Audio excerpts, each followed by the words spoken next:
Souvent décriée comme laide et moche par certains ou originale et atypique par d'autres, la sculpture monumentale ne laisse personne indifférent. 7 ans après son inauguration, haute de 24 mètres, la main jaune fait désormais partie intégrante du paysage des Châtelleraudais. Une première satisfaction pour son auteur. Ce que me disent les gens dans Châtellerault et même les Auviers, c'est que ça devient un symbole. C'est-à-dire, les gens se donnent rendez-vous à la main jaune. On passe par la main jaune, on va à la main jaune. Ça devient un symbole, quoi. Une œuvre artistique, une longue aventure humaine et collective qui n'a rien coûté à personne, sauf aux nombreux mécènes, entreprises et bénévoles qui ont soutenu et participé à sa réalisation.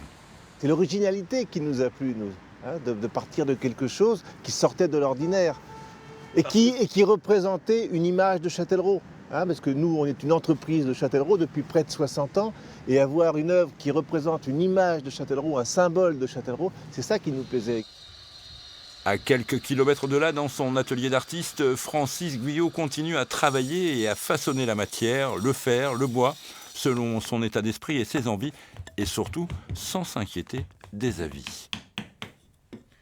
Le pire, c'est le philosophe Alain qui disait, le pire pour un artiste, c'est l'indifférence.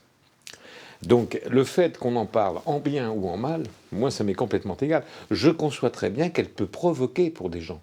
Elle peut les provoquer parce que c'est quoi cet énorme truc. D'ailleurs, même moi, quand je rentre de dîner à Poitiers, que je passe devant, je dis des fois, je rigole, parce que je dis à ma femme en dans la voiture, je dis j'ai quand même été gonflé de faire ça. Après la main jaune, Francis Guyot a réalisé pour le ministère de la Justice une sculpture de fer de 60 silhouettes apposées sur le mur de l'ancienne prison de Poitiers. Et pour cette année 2018, c'est un secret, l'artiste travaille sur 2 commandes de sculpture monumentale qui devraient, c'est certain, faire aussi parler d'elle.